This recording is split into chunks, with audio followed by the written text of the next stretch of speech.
তার মেয়েকে সে দীর্ঘদিন ধর্ষণ করে এবং ধর্ষণ করার এক পর্যায়ে সে গর্ভবতী 7 মাসের গর্ভবতী হয়, আমরা যেটা জেনেছি।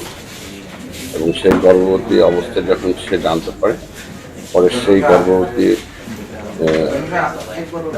মেয়ের কে যখন জানতে পারলো, সে জানার পরে পরবর্তীতে সে আবার ওষুধ কিনে আর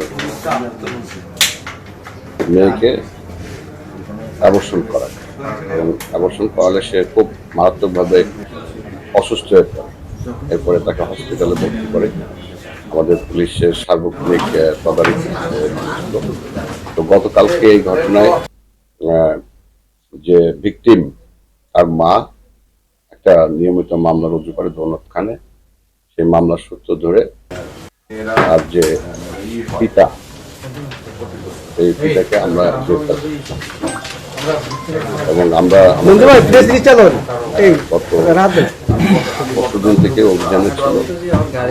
অভিযান করে আমরা গতকালকেই তার পিতাকে আমরা পলাতক অবস্থায় তাকে গ্রেফতার করি।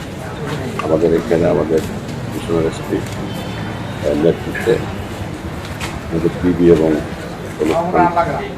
গুলারহাট আমরা গুলারহাটের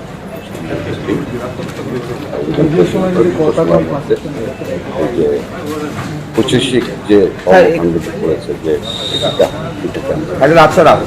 আমরা জিজ্ঞাসা করেছি এবং জিজ্ঞাসার পর্যায়ে বলছিলাম যে ডাইনে চাপো লোকগুলো সরে যায় এর মাধ্যমে আমরা যেটা হচ্ছে যে অবশ্যই করার ফলে 7 মাসের যে ডেল্টা ছিল সেটা অনেক বড়, সেটাও আমরা এবং ধর্ষণ সংক্রান্ত যে আলামতগুলো সেগুলো আমরা